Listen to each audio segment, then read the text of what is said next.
America has a strange relationship with sex. We're obsessed with it, but it terrifies us. We censor it because it's constantly being shoved down our throats. But our dirty little secret is we like things shoved down our throats, especially when we're in bondage, or we're wearing leather, or being slapped around a little bit, and oh, God. I'm Sunny Megatron. Join Ken Melvoinberg and I as we explore, dissect, and demystify American sex. Life, liberty, and the pursuit of happiness. American Sex with Ken Melvoinberg and Sunny Megatron. Hello, welcome to episode... What is it? Episode 8? Right? 7? No. Yes, 8. 8. Episode 8. 8. Of American Sex Podcast. And we've been doing this for 8 times. It's 2 months. We've been doing, well, maybe it was less than 2 months because we might have recorded one, couple in 1 week. But according to the listeners, we've spent 2 months together. Unless you binge listen to us in the last day, then we spent 2 days together. But you get what I'm saying. So we just wanted to say thank you because things are going really well and we like doing this. And all of you guys are messaging us and you're following us on the Twitter, American Sex Pod on Twitter, and Facebook, American Sex Podcast, and you're giving us nice messages. And Ken's just looking at me. Why are you laughing at me? You're laughing at me. I want to thank them. We've got Patreon subscribers. That's who I want to thank is the Patreon subscribers. Yeah. We love you guys. Yeah, all 4 of you. And we've got some special content coming up for you next week. Yes, all 4 of you. Actually, this week. Well, yeah, this week, because this won't play until whatever. But yeah, all 4 of you, you will have friends soon. There'll be more people joining you, right? I don't know. This is not good. Wait, just as our intro's bombing, I hear a noise. What is that? Ken? It's like static. It sounds like old-timey radio. Voices? Hello, Mr. and Mrs. America and all the ships at sea. Today's news. First on the docket, Nazis. They're marching all over the United States and trying to protect Confederate monuments. Is it 1936? No, it's 2017. That is both ridiculous and unexpected. I did not see that coming. In other news, this week, our president, Mr. Donald Trump, addressed the United Nations, stating that if pushed, the United States would have no choice but to, quote, totally destroy North Korea, and once again refer to the glorious leader of North Korea, Kim Jong-un, as Rocket Man. Rocket Man. We will have no choice but to totally destroy North Korea. Rocket Man. Rocket Man. Dear Mr. President and malevolent dictator man, these are not the sort of rockets world leaders should be concerning themselves with. With the pissing matches you two have been getting into lately, perhaps focusing on crotch rockets, and I do not mean motorcycles, is more your style. Yes, I'm talking vibrators and dildos, sex toys. Instead of war, make love to yourself. Because I don't know if your wives want to, Kim Jong-un even have a wife. Anyway, luckily, just in time to help save the world is Castle Megastore's 30th anniversary celebration, spanning the entire month of September. First, the giveaways. Anyone that makes a purchase of any amount at Castle Megastore, in-store, online, is eligible to win one of 106 luxury sex toys and pleasure accessories valued at over $100 each. Do you know how much that is in 1942 money? Is it 1942 right now? No, it's 2017. But it's still a lot of money. It's a luxury sex toy by companies like WeVibe, Fun Factory, System Joe, Jopin, Lalo, or Clandestine Devices. And if you're not sure what to buy to qualify for your purchase, you can check the show notes at sunnymegatron.com or American Sex Podcast. American Sex Cockpast. AmericanSexPodcast.com where you can find a link to Ken and my favorite products from Castle Megastore. And don't forget to use your special 20% off code, Sunny, that's SUNNY. That is good all year around, by the way. And all month long, you can get $10 for 30 pence. Whoops. You can get 10 for $30 panties. If I give you 30 pairs of my underwear, will you give me $10, sir? Well, I'm going to need them because I'm peeing in all my pants. My bladder is just too... And all month long, you can get 10 for $30 for panties, or 5 for $30 DVDs. Okay, keep it going. Keep it going. We're on a roll. Come on. Our shop, Castle Mega Stores, $30. Okay. Ken, pull yourself together, man. Pull yourself together. And all month long, you can get 10 for $30 panties or 5 for $30 DVDs. Our shop, Castle Mega Stores, $30 for 30 days toy rack sale. In-store or online at castlemegastore.com/30FOR30. And Ken, dear, don't forget, the Week 4 special from our sponsor, Castle Megastore, is on right now from September 22nd to September 30th. 30% off all Bellskin dildos and penis extensions for the Rocket Man or Rocket Woman or Rocket, however you identify in your life. If you missed any of that, you can see it in our show notes, and you don't have to go to the library. Look them up in a card catalog and make a mimeograph. Just go to American Sex Podcast. Oops, shit. Go to American Sex Podcast. Please do not come to our podcast and shit. We do not want that. Although we appreciate the sentiment, we really do. If you missed any of that, you can see it in our show notes, and you don't have to go to the library, look them up in a card catalog, and make a mimeograph. Just go to AmericanSexPodcast.com or SunnyMegatron.com, because we live in the future. We did it, Ken. Oh, I mean, the weird voices from the past future did it. That wasn't us. At all. That was somebody totally different. Yes. Oh, my God. I have pee in my pants and tears on my face. This is like a country song. Oh, my God. Don't lose our dog or our pickup. I won't. We do have fun doing those, Ken. I have a lot of fun doing those. I don't think we'll ever be able to get through one without laughing, but maybe that's part of the charm, Ken. I think it is. Yeah. Well, before we get on with our interview, you're going to love this one this week. I want to remind you about American Sex Podcast giveaways, too. We are giving away a Fun Factory Darling Devil vibrator, silicone, really nice. Oh, I love it. And a hybrid battery kit. All you have to do to qualify, you don't have to buy anything, none of that. Just go to iTunes, leave us a review, and or subscribe to the podcast. So if you take a screenshot of you subscribing, that gets you one entry into the contest. You take a screenshot of you leaving a review, that gets you a second entry into the contest. Mail those screenshots to americansexpodcast@gmail.com and you might win. We're going to draw the winner on Monday, October 2nd, probably on Facebook Live on my Sunny Megatron Facebook page. So go look at that and hopefully you win, because this is a really small contest and the pool of people is really tiny. So your odds of winning is really good. So get that in before September 30th and win. All right. On our interview with Cooper Beckett, you're going to like it. And do you have anything else to say, Ken? This is it. She'll has chance. I'm good. You are. I am. You want to announce that to the world? I do. Oh, I want the world to know too. All right, here's Cooper. With us on this episode, we have Cooper S. Beckett. He is the founder and the host of Life on the Swingset, the podcast since 2010. He's the author of Swinging Polyamory novels, A Life Less Monogamous, and Approaching the why can I never say it? Swingularity. Say it for me, Cooper. Swingularity. Yeah, I know. You know what? Some people will say you shouldn't make titles difficult to pronounce. But they're memorable. All right, let me finish telling about you. All right, so Approaching the Swingularity and the memoir, My Life on the Swingset, Adventures in Swinging and Polyamory.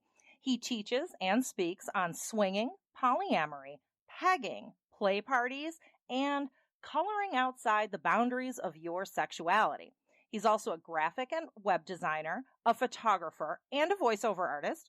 He's also been a guest expert on Dan Savage's Savage Lovecast and is the announcer of Tristan Taormino's radio show, Sex Out Loud. All right, Cooper, welcome. Thank you for having me. Thank you for having us. I don't know. This is starting to sound like an inappropriate conversation, but we are going to be talking about polyamory. Well, somebody's having me. I better get a handy of some sort, like something. Oh, okay. Yeah. Hey, kind of reach I'm happy to give handies all around. Oh, yay. I like this conversation already.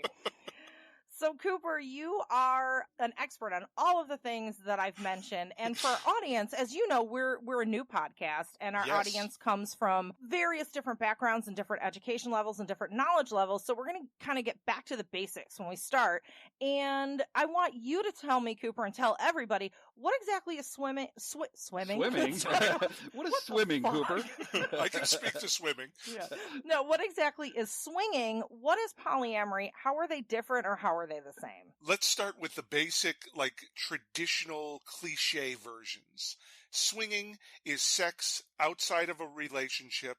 Generally, it's a couple having sex with other couples or singles without romantic entanglement.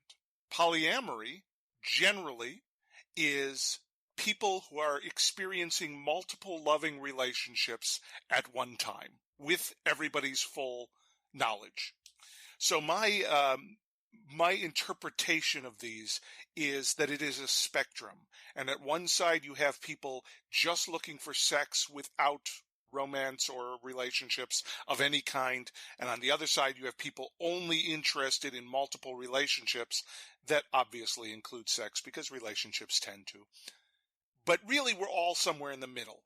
Most poly people I know have casual sex. Most swingers I know experience, if not loving relationships, at least intense close friend relationships with other people. So there's a lot of overlap that both communities really try to sweep under the rug, but honestly, they're just kidding themselves. I'm glad you said the sweep under the rug part, because this is one thing that I say about sexual subcommunities is you've got the swingers, you've got the poly people, you've got the kinksters, the people who are into BDSM, all the different sexual subcommunities. And what I see often is like high school, like they're sitting at the lunch table in their own little cliques, and they're all whispering the swingers are like, those poly people always falling in love and processing in their Birkenstocks over brunch, and then the poly people are like, oh, those swingers, they're just in it for the sex. And the BDSM people with their 9 cats and a wood panel freaks. trailer.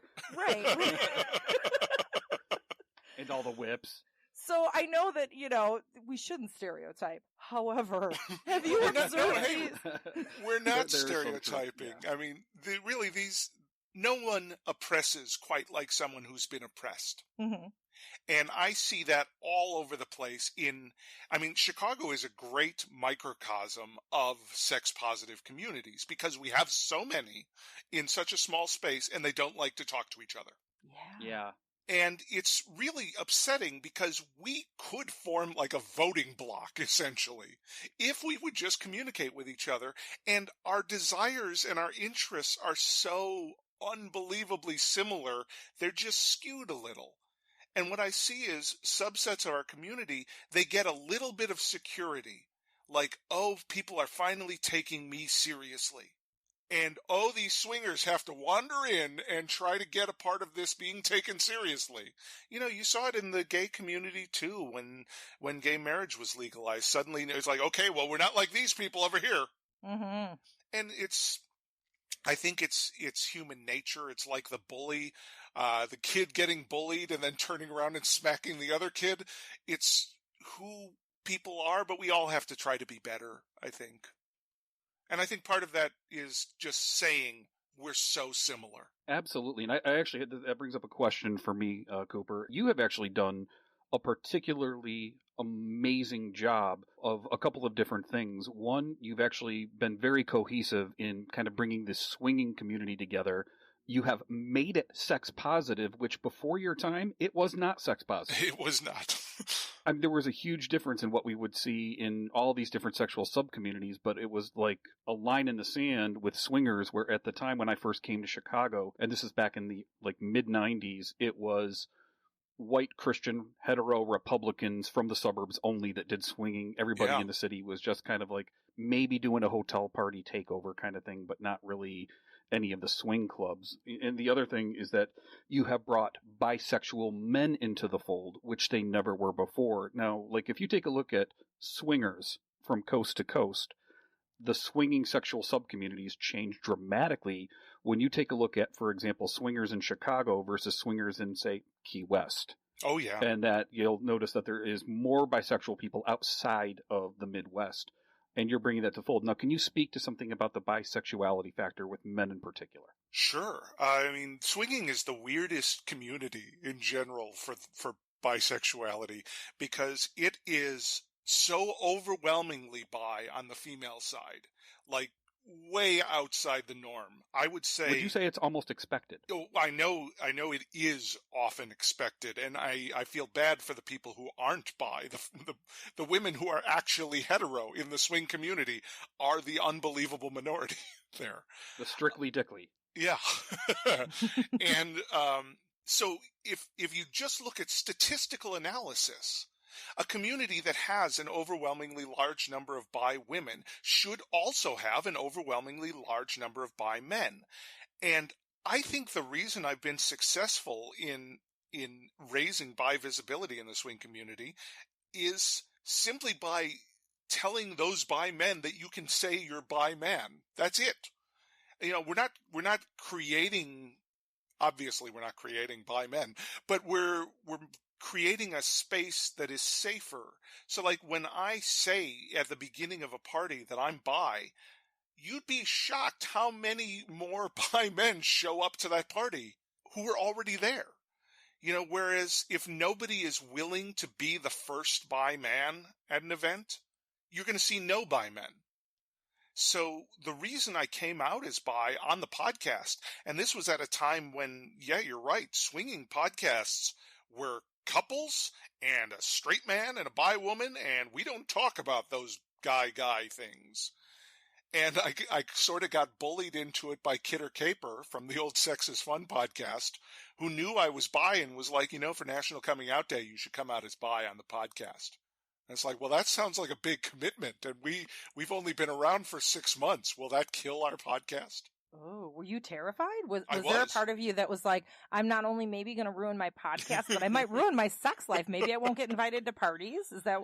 Well, and I did stop getting a lot of the more random messages on the swinger dating sites when I changed to bisexual. But overwhelmingly, aside from some real assholey comments at events from old, drunk, privileged white people, really, it hasn't changed anything. It's created a wonderful barrier to entry to hanging out with me. And that barrier to entry is, if you're not cool with bi people, I don't fucking want to spend time with you. Right. You know?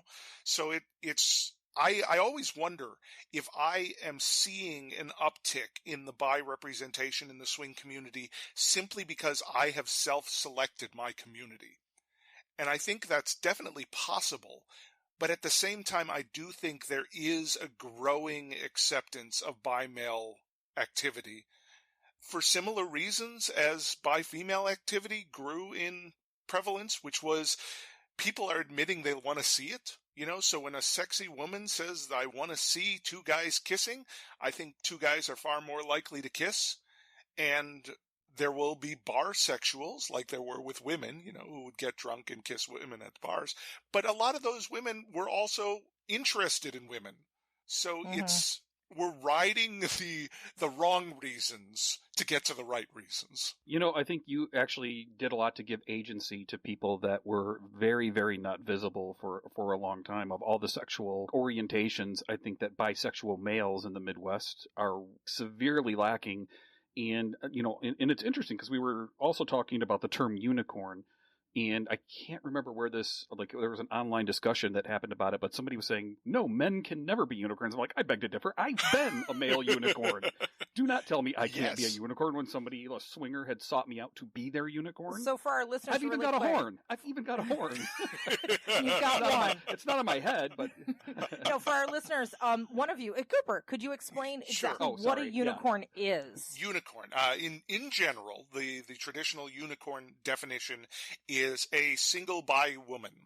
And the reason they're called unicorns is because they're incredibly rare and everyone is looking for them. Which That's is such generally bullshit. it. Yeah. That is total bull. Like, I don't think you could go to a swing club and, like, swing around a ball of yarn and you would hit that exact thing within a couple of feet of where you're at. The thing that is rare And this gets to an issue I have with the swing community, is couples looking for single women are looking for single women to fit into a box that they have predefined. And that box is, you will come here, you will have sex with us, and then you will go away. Because that, when couples are very inexperienced and afraid, or maybe doing swinging for the wrong reasons, they're setting these really rigid sets of conditions for swinging. And usually the simple one is to have a threesome, a female-male threesome, because that's less threatening to the fragile men who often throw these things. Well, I'm saying a lot of things tonight, aren't I? and they really, really rigidly confine the woman. And the reason the unicorn status came up, I think, is because women were seeing how they were being treated by these couples who would just kick them out at the end of the night. Then you go home to your apartment where you're by yourself and you're done. And maybe we'll talk to you later, maybe we won't. Because to a swinging couple who's new and afraid and stereotypical, let me put that out there, when that encounter is done, they still have their relationship, and that's what's prioritized. Right. So they're often not thinking about the other person unless they're looking for another date. Right. They're treating them like a disposable sex toy that just happens to be human, basically. So that's traditional unicorn. I think, as I moved into the poly and queer communities, I see that so many people fit that bill, but they all have these sort of battle scars of being treated poorly by a couple, by men often, and just disposed of. You had said something when you were talking about couples getting into swinging for the wrong reasons. So what are the wrong reasons and what are the right reasons? The number one wrong reason is to please your partner. And I see, and most of the couples that hit me as red flag couples, like I see pings of, oh, we should not play with them, are half of the couple really wanted something, swinging or just fucking other people, and dragged the other half along. And the other half is so afraid of losing their partner that they'll go along with this until they can't. Because at some point you just can't just go along with something. Right. So that's wrong reason. Another wrong reason is to fix your relationship problems. Unless, and I'm very a minority in the swing community that says this, if your relationship problem is you want to have sex with other people, swinging is a great way to fix that. It is, because you have sex with other people. If your relationship problem is you don't communicate, swinging will not fix that. In fact, it will make it worse because you need to communicate more. Wait, who has a problem with this? This seems like common sense to me. People have a problem with this advice? Really? Well, no, it's that. So the party line in the swing community is that swinging won't solve any problems. Whereas there are a select set of problems that swinging will solve. Right, like the problem of, hey, I want to swing. Yeah, well, yes, that is special. And, it's there are party lines in the old school swinging, like the best sex I ever have is with my partner, no matter what. And it seems like such an odd thing to say because, number one, how do you know that the best sex you'll ever have is with your partner? And number two, what if it's not? You're just making other people feel bad because the whole idea of swinging is that you cannot satisfy all your partner's needs sexually. You can't do it. Therefore, swinging does it because you have variety. The same thing with poly. We acknowledge that we cannot be everything to our partners. Therefore, having multiple partners can help solve that problem. Right.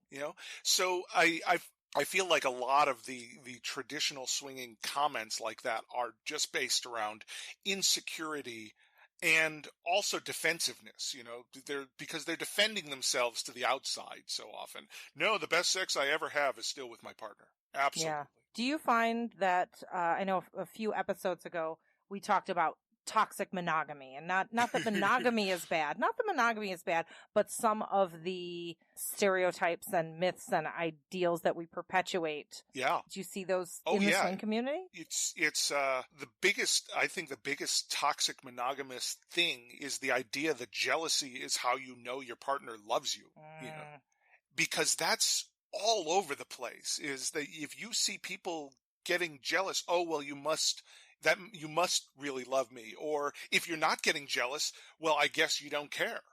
There's a lot of these really toxic, traditional stereotype values for relationships that we've been fed through every bit of media as we grow up, straight from Disney fairy tales and happily ever after. Mm-hmm. The biggest thing that I try to point out is swinging is not some euphoric, utopic solution to the problem of monogamy.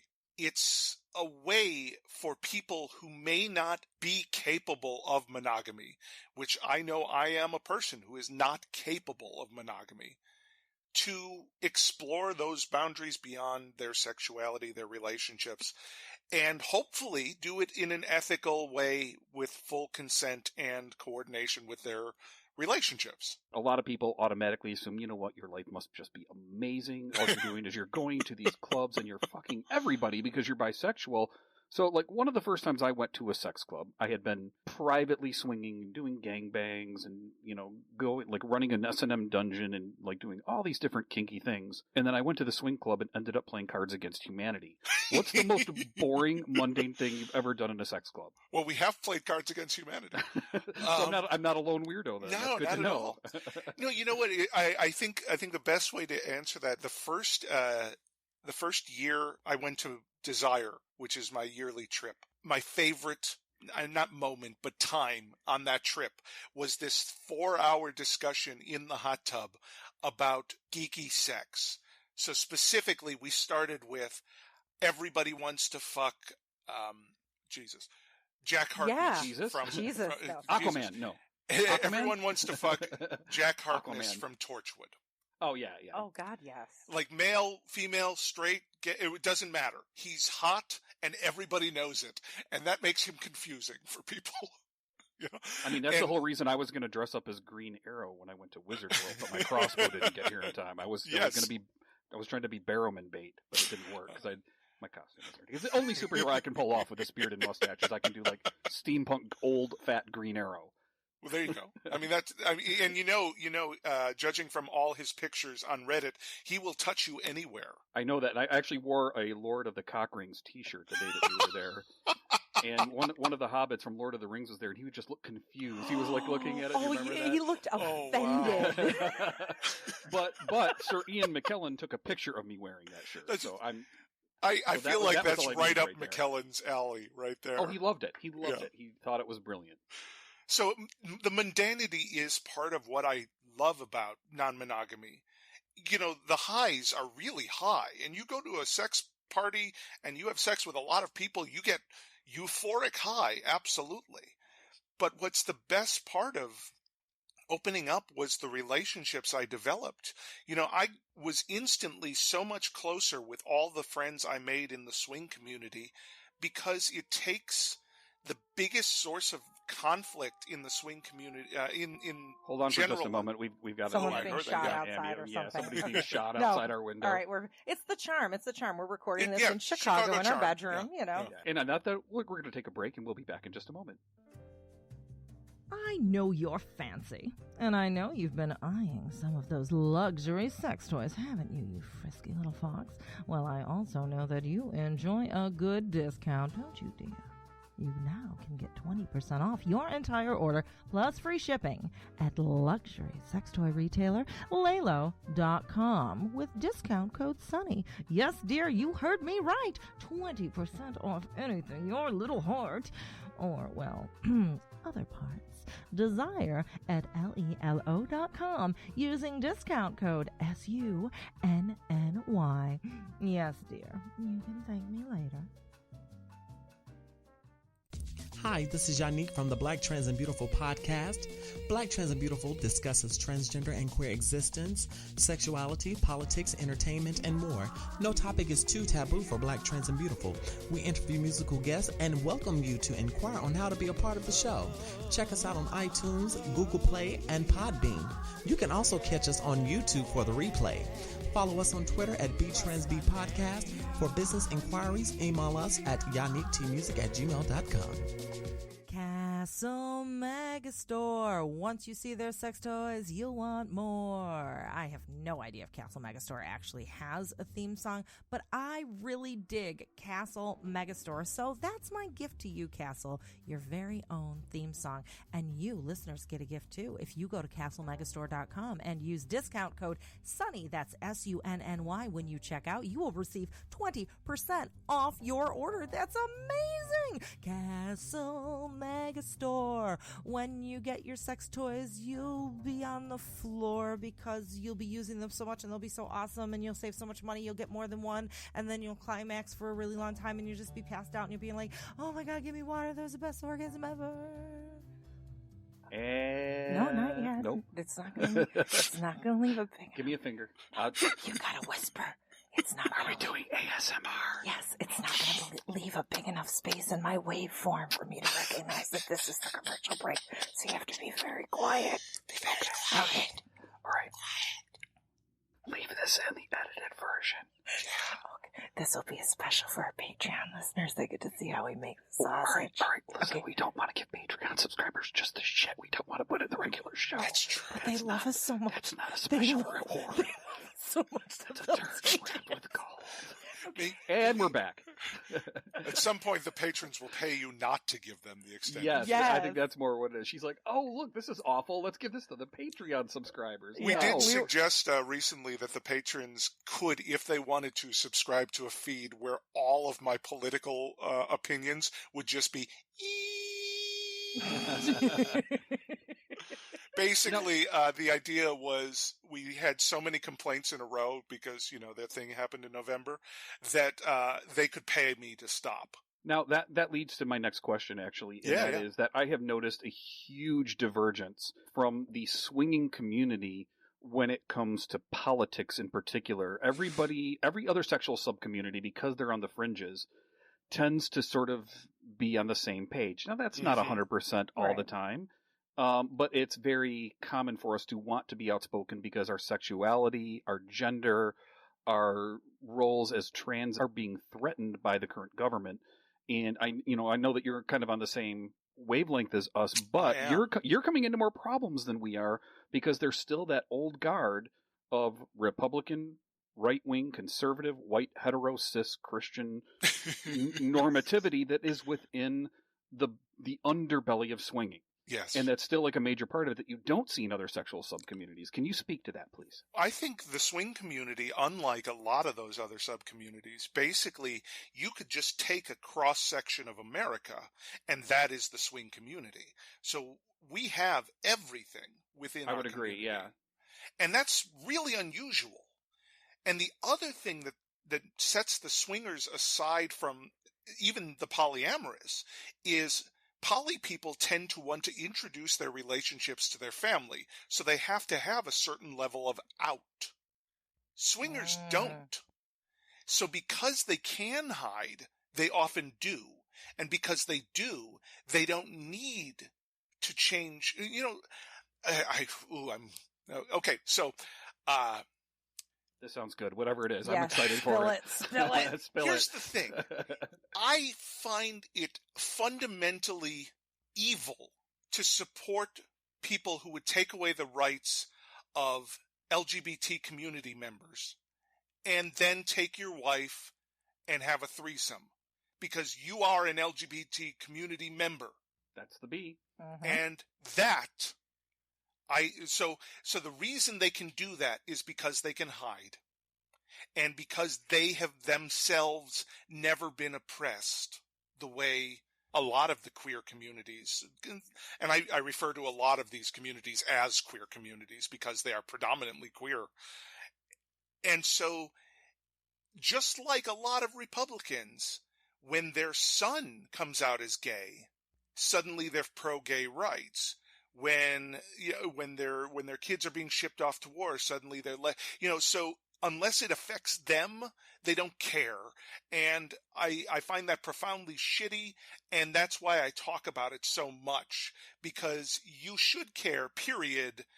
And even if you don't care because you should as a human being, how about you care because you want to fuck people that are not your partner, and that would be frowned upon by the people you're supporting? How about you care for that reason? Mm-hmm. Now, it's interesting because we have vastly different policies with two things that are in our lives. One of them is I'm one of the owners of Weird Chicago Tours. Mm-hmm.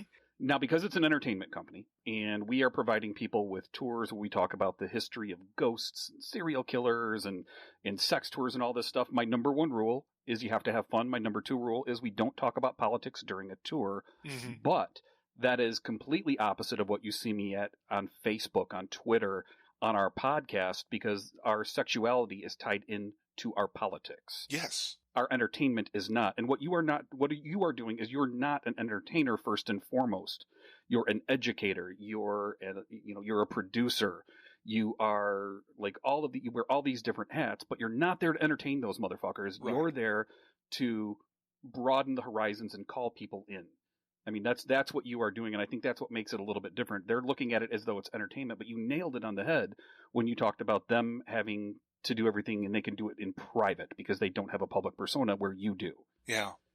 And I think it's really caused me to, I've gone all over the place in how to talk about this stuff, and I'm fine with saying it, I had a complete nervous breakdown on election night, and I was in Mexico. You're not the only one. Oh, well, goodness. Yeah. Of all the places to watch that happen, I was at our yearly Desire takeover with a huge cluster of awesome, sexy swingers, and to watch that happen there, and there was an asshole dancing around in a Make America Great Again hat and a American flag onesie, and he was laughing at all the people literally crying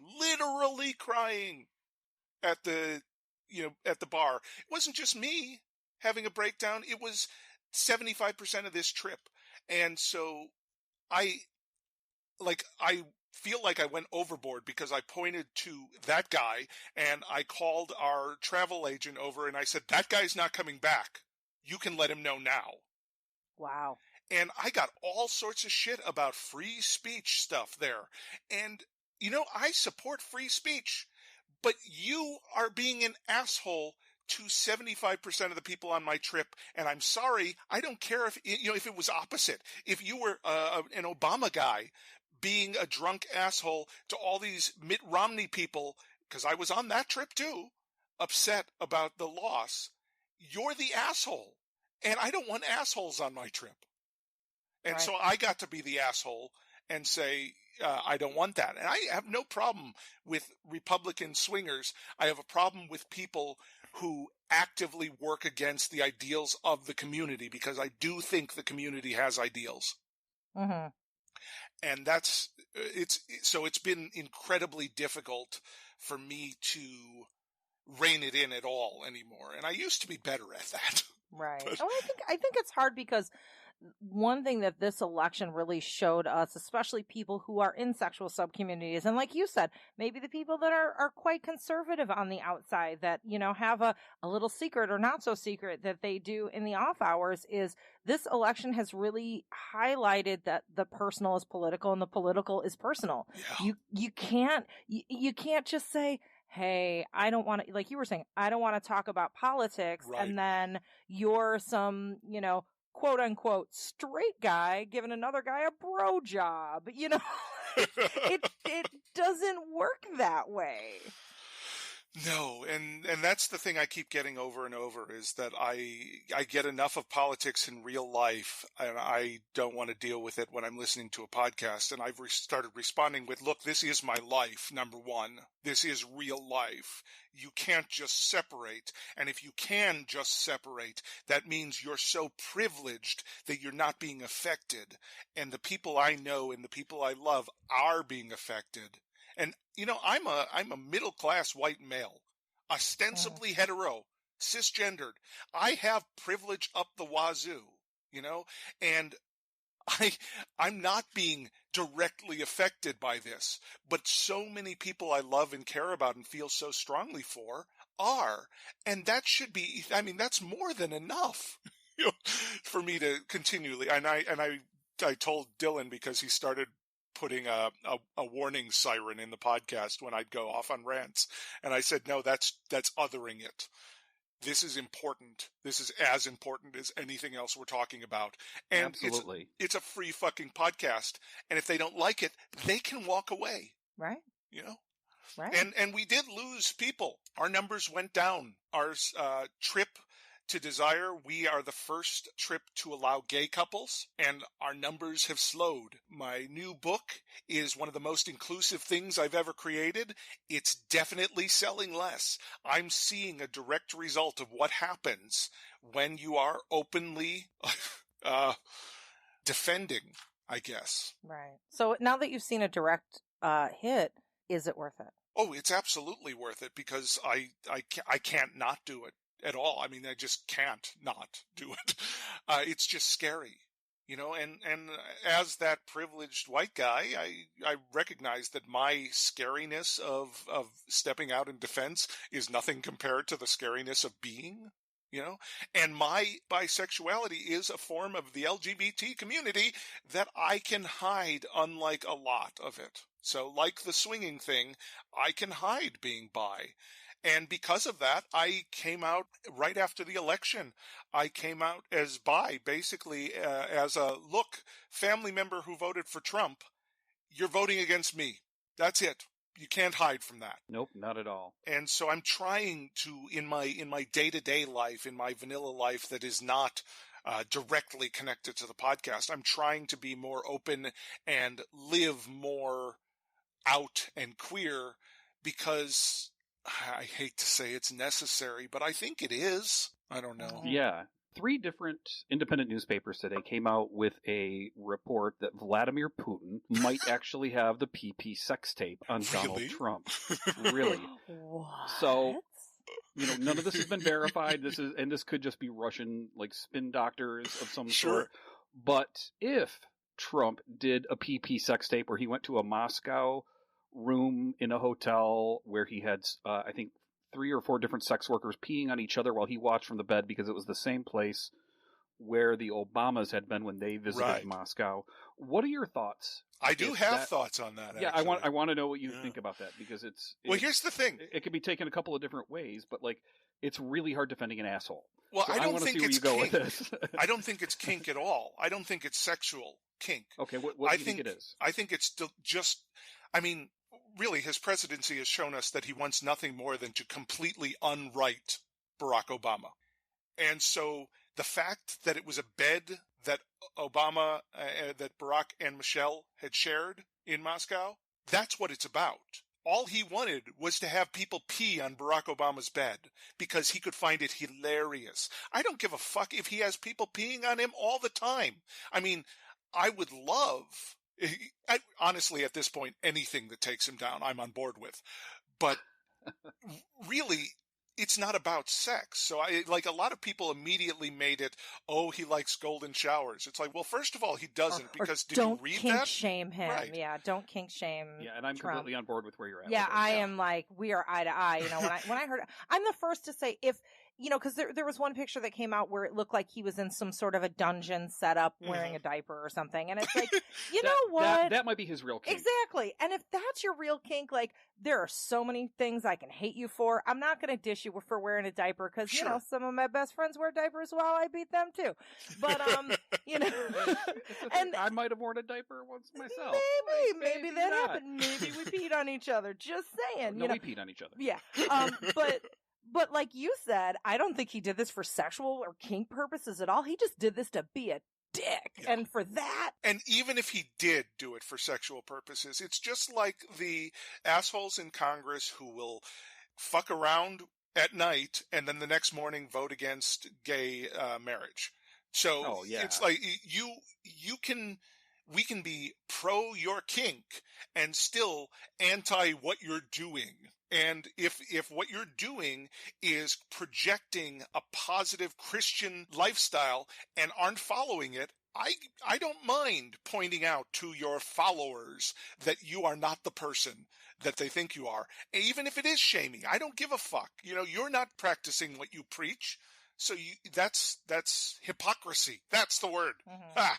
So it's not the fact that they're doing these things, because these things standing alone are fine. It's the fact that they're big old hypocrites. Right. Although this whole thing did develop sort of a fetish for me. In fact, AVN this year, just after this came out, I bought a Donald Trump mask and wore my latex clothing, and I had 5 people lined up to pee on me when I wrote the patriarchy on my legs. In red lipstick. In red lipstick in the shower. No, that's good. So I don't get subby too often, but I like getting peed on. I won't lie. No, you were still you did a very bottomy thing in a very dominant way. Pee on me now. Yeah, I wrote lipstick. I wrote the patriarchy on me. Pee on me. Pee on my face.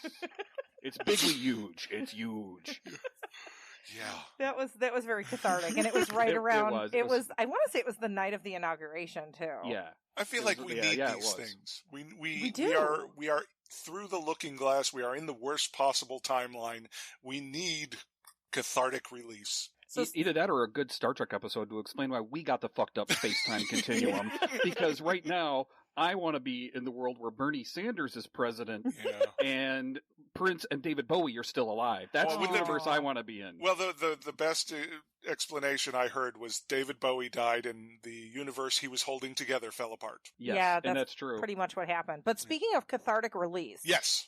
Oh, wait, hold on. Ken's looking at me. No, go ahead. Oh, okay. Speaking of cathartic release, I totally wanted to change gears, but am I not changed? Like, do you have a gear that you didn't get to, Ken? Yes. Okay.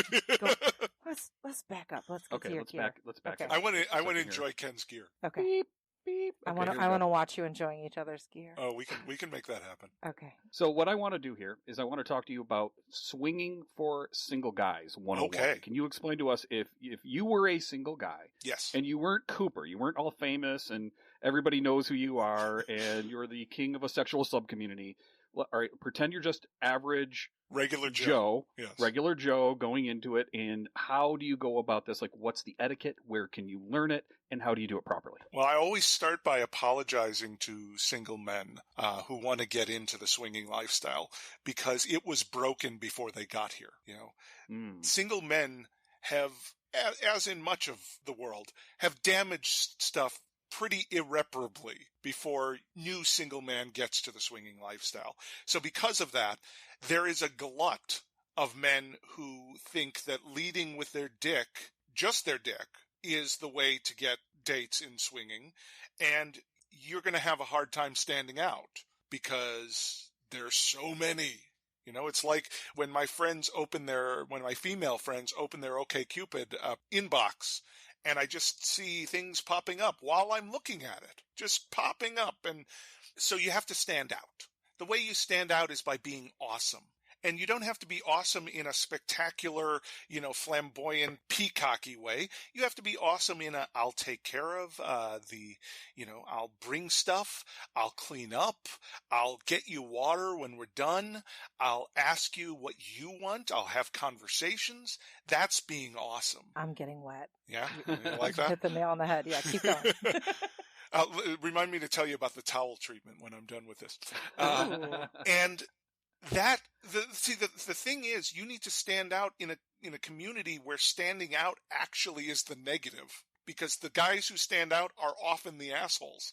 So the best way to get into the swing community is if you meet one couple and you're amazing, when their friends are looking for that single male, because that happens all the time, they'll recommend you. And that's the thing.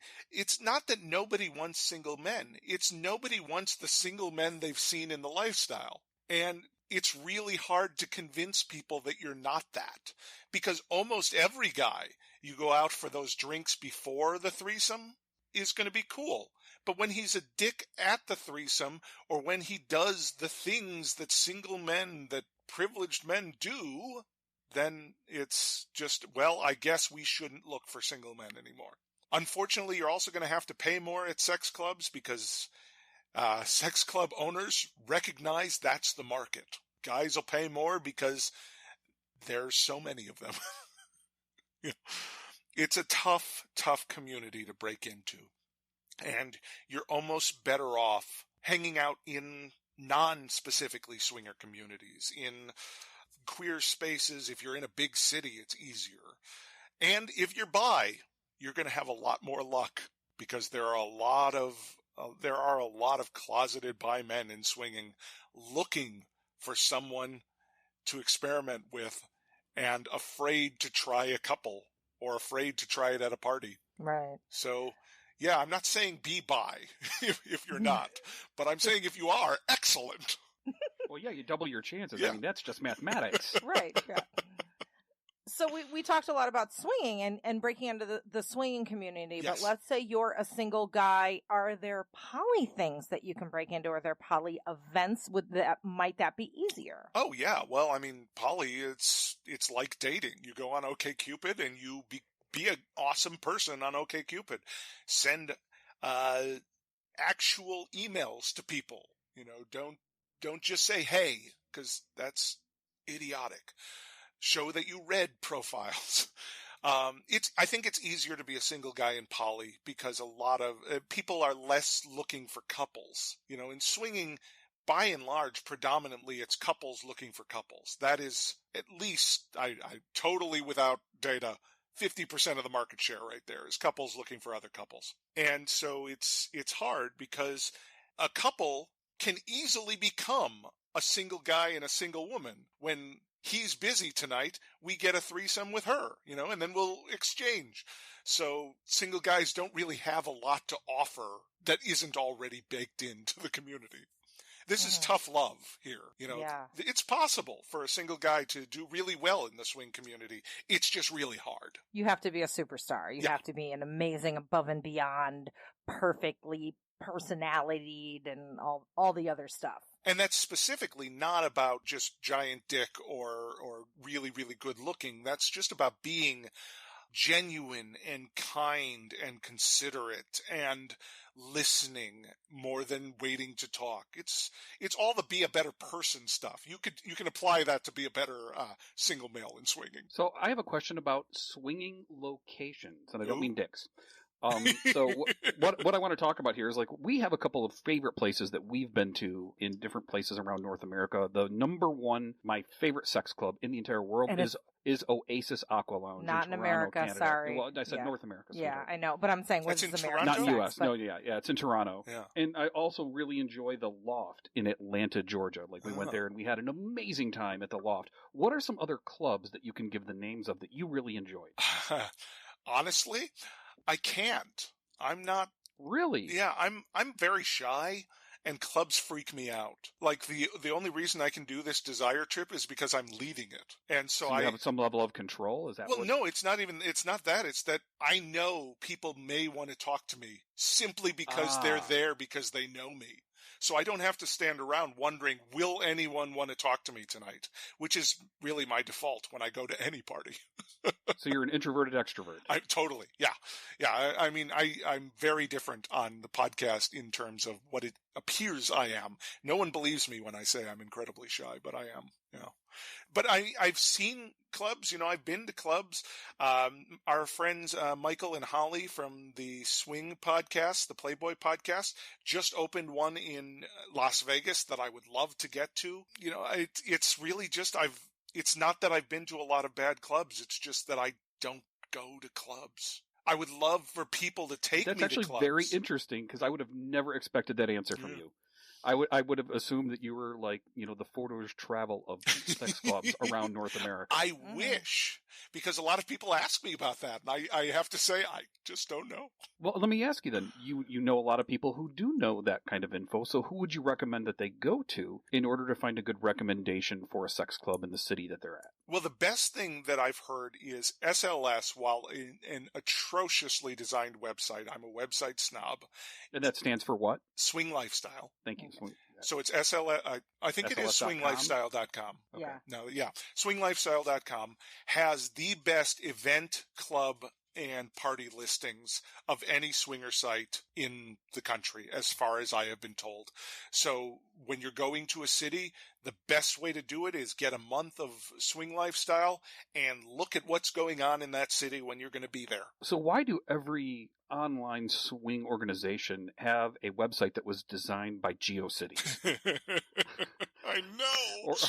Yeah, it's or like it's like I AOL. travel back in time to 1998 whenever I go to a swinger website. Like Yeah, I think there's still Friendster references on there, to be honest. Yeah, I mean, it's the same reason a lot of swing clubs look like they're your aunt's house. It's because the swing community has a gap in it, and that gap directly corresponds to people who were growing up in the 80s during the AIDS crisis. And it's really a fascinating thing to look at when you look at the ages of the gap. The gap happens right between about early 40s and early 30s. And in between those, there's a very, very small number of people. And those are the people that are predominantly driving the new media. And then there are the kids coming up. But the kids don't even want to go on sites. They're just using the messenger apps, like, I'll sound really old when I say like Kik and Snapchat and, all these Snapchat things. Is even with 14-year-olds, like Snapchat is huge. Yeah. So, well, I mean, it's because the old guard either doesn't have or doesn't want to spend the money to update things, or doesn't see the need to update things because it's working. The best example I have in the world is FetLife. That site is a piece of garbage, but everyone uses it's so bad. it. Yeah. It is so fucking bad, and it's because like we're prisoners, and that's the only thing. Right. It'd be like there was one restaurant, and you could only eat at McDonald's forever. Yes. Yeah. And they won't update it because you're already eating there. Right. Yeah. Why update it if they don't have to? So, okay. So what you're saying is the younger, I guess, the millennial swingers, Yes. okay, they're not using the traditional, I don't know, swinger meet and greet infrastructure that's been laid out there that the older folks are using. So the millennial swingers, one, they're communicating on Kik and whatnot. Do they even identify as swingers? Or they go out there and say, I'm a swinger? What are they calling themselves? By and large, no. They're just sort of charting their own path. This is what's really fascinating about, and I'm identifying like 30 and under. And I think it directly has to do with the 2008 financial collapse. And this is not a conspiracy theory. But tell me, I'm interested. The entire country collapsed, right? And because of that, people weren't getting jobs right out of college, so they were staying at home. And if you're staying at home, you're not immediately looking to get on the path toward marriage and buying a house and having kids, because it's all terrifying. Because the country could collapse at any moment. So if you're... And adulting is hard. And adulting is very hard, yes. So if you're not looking for that, what do? Why date? You fuck, and you don't necessarily concern yourself with finding that long-term relationship. And if you're not concerned with that, you're a little bit more flexible in what you're looking for and what you're accepting of other people. And if you're more flexible, then you're more experimental. And if you're more experimental, then why define anything as anything? So, I mean, it's like you see people identifying as poly, but more often you see people just identifying as, I'm just looking around, I'm just open. And will those people stay open? I don't know. But by and large, they are what are driving all the think pieces on every major magazine about the future of non-monogamy and is monogamy dying. It is mainly because people have stopped caring. They've stopped labeling too. We have two daughters, one in high school, one in her early 20s. And I've seen just in general with that generation talking to their friends and whatnot, they're like, this is what I do. And they lay out whatever their specific ground rules are for whatever their kind of relationships are. And they are kind of open and poly and non-defined, but they really don't seem to have labels. Yeah. And it's not even like, oh, we're just friends with benefits. That's not even a label. It's not. No. It's interesting. And I'm like, how do you guys know? Like, I hate labels too, but it's a good way to identify other people, at least to go like, okay, we're kind of in the same ballpark, so I'm going to keep talking to you. How are they getting by? Oh my God, I just thought of this while you were asking. What? It's if there's more of them, they don't have to label. Mind blown. You know what? There was a great American thinker named Tommy Lauren. I'm just kidding about the great American thinker part, who said, I don't believe in labels. I'm a millennial. I believe that if that's not an exact quote, it's pretty close. Oh, wow. Oh, yeah. Now I got a lot to think about, and I think hopefully our listeners who are listening are going to be like, whoa, I'm going to go think about this and like go get a Kick account. I don't know, because I don't know what they're going to do. Cooper. I don't know. All I know, though, is if they have any complaints about our politics, they can just write a complaint on the back of a $20 bill, send it either to Becker S. Coopit. Cooper S. Becker S. Coopit, yeah. That's your evil twin. Cooper S. Beckett or Sonny Megatron. Yeah. Well, that joke just fucking bombed. Becker S. Coopit. But honey, I like that, though. You tried, and I still love you. Mwah. I'm pretty. You are pretty. Cooper, yes. Thank you. This has been an amazing, enlightening, thank you very much, Cooper. Enjoyable conversation. And before we wrap things up, I want to hear, what have you got going on? Where can people find you? What latest things should we look in the news coming from Cooper S. Beckett? Tell us. And not Beckett S. Cooper. Not Beckett S. Cooper, no. But I want to get that handle now because I'm a hoarder. You can find me almost everywhere at Cooper S. Beckett, at coopersbeckett.com, Facebook, Twitter, Instagram, even FetLife, which I never log into. Can we find you on Friendster? No, can you still log into Friendster? You can can find me on MySpace because I saw they were reconfiguring and I thought I'd grab my username while they were doing that. Nice. But I don't even remember how to log in, so don't bother to find me on there. I just released a novel called Approaching the Swingularity that is about 7 days at a swinger resort in Mexico, and it's about 7 characters dealing with the awesome highs and the sometimes difficult lows and communication issues in swinging, and especially at a high pressure place called Aphrodite's Resort and Spa. And now if this is coming out next week, I've just finished, let's hope, fingers crossed, my massive audiobook version of this, which has 7 narrators and is about 16 hours long. Ooh. And I'm very excited about this project. It has been a slog to get through because it was much bigger than I thought.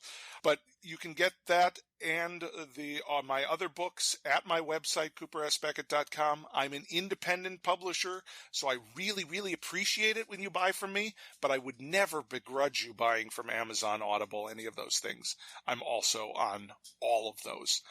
And I'm the host of Life on the Swingset, which you can find at lifeontheswingset.com. And believe it or not, 7 years of podcasts. And I just got a Facebook reminder from 6 years ago where a listener was saying we were running out of podcasts and running out of topics and getting boring. Wow. And that was about 250 episodes ago. So I hope he doesn't listen anymore, really, is what I hope. Or maybe he's just a masochist. Maybe, yeah. We have those too. It's like we had one guy who followed me to every social media site and would just answer all of my political comments and just totally lay into me. And it's like, dude, this is a personality podcast. Why the fuck do you listen to it? If I get it, you don't have to like me or the show, but why do you listen? Well, thank you so much, Cooper. Ken's laughing because your listeners, you didn't hear. There's just a bunch of shit we just cut out that we can't say. That's why we're laughing. I'm sorry, not sorry. I was talking shit. Yeah, see, it's content omitted. The magic of editing. Yeah, it's great. I'm going to insert a magic noise right here. All right, we're out. And Thanks, Cooper. On that brown note, have a good one. Bye-bye. Bye-bye. Thanks for listening to American Sex. To keep up with Ken and I, well, first make sure you watch our TV show, Sex with Sonny Megatron, on Showtime. Then visit SonnyMegatron.com. There you can learn more about us, read our blog, peruse our workshop calendar, or hire us. For what? Well, either for private coaching, or to book us to teach at your event or university, or as sex and relationship writers for your publication. Oh, and don't forget, we're on social media, too.